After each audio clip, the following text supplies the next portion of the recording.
महाकुंभ प्रयागराज में देश के कोने कोने से संत महात्मा आ रहे हैं। इनमें हरियाणा से भी एक महात्मा हैं, जयराम विद्यापीठ के पीठाधीश्वर ब्रह्मस्वरूप ब्रह्मचारी। आइए उनसे बात करते हैं कि महाकुंभ को लेकर वो क्या कहते हैं। महाराज जी, देश के कोने कोने से संत महात्मा आए हुए हैं। एक कहा जाए तो एक बहुत बड़ा समागम है और ऐसा माना भी जाता है कि दुनिया में ऐसा दूसरा कहीं नहीं होता है। क्या कहेंगे इसके बारे में? सुदर्शन चैनल को बधाई देता हूं कि ये सनातन धर्म का सबसे बड़ा कुंभ मेला आप कवरेज करने आए हैं। देखिए, पूरी दुनिया से सनातनी कुंभ में स्नान करने के लिए प्रयागराज में आए हैं। मेरा ये चौथा कुंभ है। 3 कुंभ मैंने बड़ी अच्छी तरह से किए और ये कुंभ तीनों कुंभों को मिला करके उससे भी बढ़िया है। एक तो यहाँ व्यवस्था बहुत अच्छी है। सभी महात्मा पूरे हिंदुस्तान के यहाँ आए हुए हैं। सभी आश्रमों में कथा वार्ता यज्ञ अनुष्ठान नक्षत्र हो रहे हैं। लेकिन खुशी इस बात की है कि करोड़ों लोग यहाँ स्नान करने के लिए आए हुए बिना इनविटेशन के।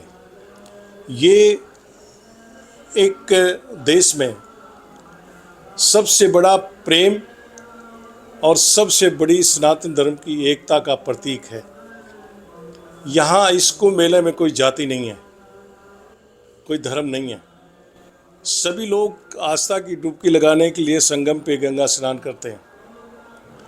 गंगा ये नहीं देखती कि किस धर्म का है। गंगा का कार्य केवल मुक्ति देना, उसके पाप दूर करना है। और मैं समझता हूँ कि लोग यहाँ आते ही सबसे पहले गंगा स्नान के लिए जाते हैं। इतने उतावले होते हैं गंगा स्नान करने के लिए, इतनी आस्था उनमें लबालब भरी हुई होती है। खाना छोड़ देते हैं, सबसे पहले गंगा स्नान के लिए वो जाते हैं। इतनी भावना लेकर के आते हैं तो उनको प्रणाम करने का मन करता है। और ये श्रेय केवल हिंदुस्तान के संतों को जाता है। जितना सरकार ने व्यवस्था की है उससे कहीं ज़्यादा संत समाज का सहयोग है इस व्यवस्था में। सब ने यात्रियों को ठहरने की व्यवस्था की हुई है। सब ने लंगर चला रखे हैं। सब ने गंगा में स्नान करने के लिए भक्तों के आने जाने की व्यवस्था की हुई है। यहाँ यज्ञ हो रहे हैं, यहाँ भागवत कथा हो रही है। जहाँ गंगा में स्नान करने से शरीर का मैल उनका धुलता है, तो आस्था से स्नान के साथ साथ कथा सुनते हैं तो उनका मन का मैल भी धुलता है। पवित्र मन से, पवित्र भाव से यहाँ आकर के लोग अपने आप को धन्य मान करके जाते हैं कि मेरा कोई पुण्य उदय हुआ है, जो मैं संगम में 12 साल का जो कुंभ मेला आता है इसमें स्नान करने का मुझे अवसर मिला। महाराज जी, एक चीज़ बड़ी ताज्जुब नज़र आती है देख के कि यहाँ पर आमतौर पे सनातन धर्म के बारे में ये कहा जाता रहा कि इसमें छुआछूत, ऊंच नीच देखने को खूब मिलता है। लेकिन जिस तरीके से महाकुंभ में एक ही पंगत में तमाम साधु संत जो है अन्न क्षेत्र बना करके जो भी प्रयागराज महाकुंभ में आ रहा है उसको बाकायदे प्रसाद वो ग्रहण कर रहा है।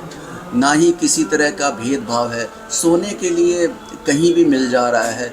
बड़े बड़े पंडाल लोगों ने बना रखे हैं। संत महात्माओं ने पराली बिछा करके उनके इंतज़ाम किए हुए हैं।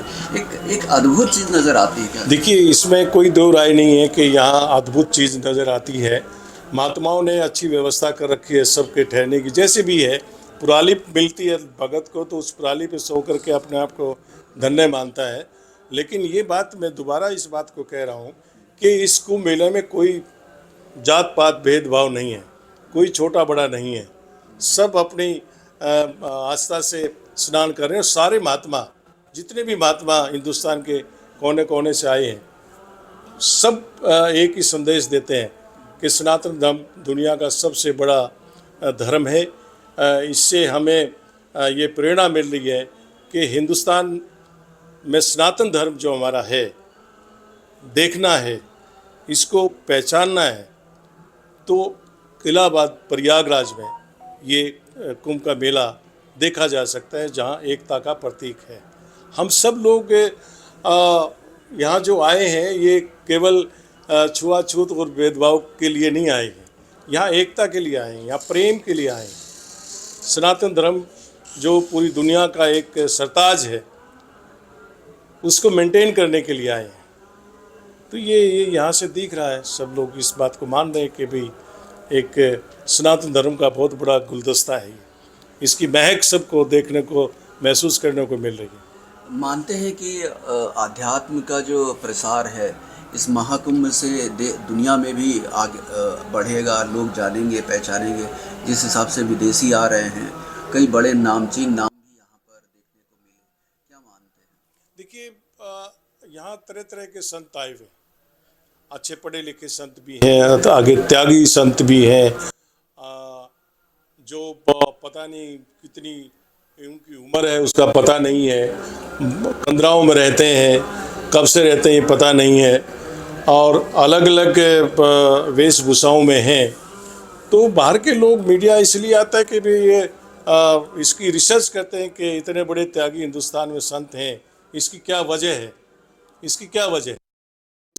सिर्फ यही है कि उनकी तपस्या है, भगवान के प्रति उनकी आस्था है, सनातन धर्म के प्रति प्रेम है, गंगा में आस्था है। यहाँ तीन चीज़ें हैं, यहाँ गंगा है, यहाँ यमुना है, लेकिन सरस्वती दिखाई नहीं देती है। दो यमुना जी दिखाई देती हैं, दर्शन होते हैं, गंगा जी के भी दर्शन होते हैं, सरस्वती के दर्शन नहीं होते। तो सरस्वती क्या है, कहाँ है सरस्वती? सरस्वती है संतों की वाणी, जो संतों के प्रवचन और कल्याण के जो बातें कहते हैं संत महात्मा कथाओं में, वो जो उनका कहना है वो सरस्वती है। तो तीनों का संगम यहाँ है, और तीनों के संगम में यहाँ लोग आकर के डुबकी लगाते हैं। इसके ऊपर बाहर के लोग आकर के ये देखते हैं कि वास्तव में ये चीज़ क्या है, कैसे ये लोग इतना एकजुट हो जाते हैं, इसकी वजह क्या है? इसकी वजह है कि हमारे सनातन धर्म में हमारी आस्था। धन्यवाद महाराज जी। तो जैसा कि महाराज जी ने कहा कि महाकुंभ में, खासतौर से प्रयागराज में, दो नदियों का तो मेल दिखता है, गंगा और यमुना का, लेकिन जो एक तीसरी नदी है सरस्वती, वो दिखाई नहीं पड़ती। लेकिन इसे तब भी त्रिवेणी कहा जाता है, वो भी इसलिए क्योंकि जो संतों की वाणी यहाँ से श्रद्धालु लेके जाते हैं, वो सरस्वती नदी के रूप में ही एक तरीके से संतों की वाणी को आत्मसात कर प्रयागराज के महाकुंभ से वापस जाते हैं, इसीलिए इसे त्रिवेणी कहते हैं। कैमरामैन सुनील के साथ हरे राम मिश्रा, सुदर्शन न्यूज़, प्रयागराज।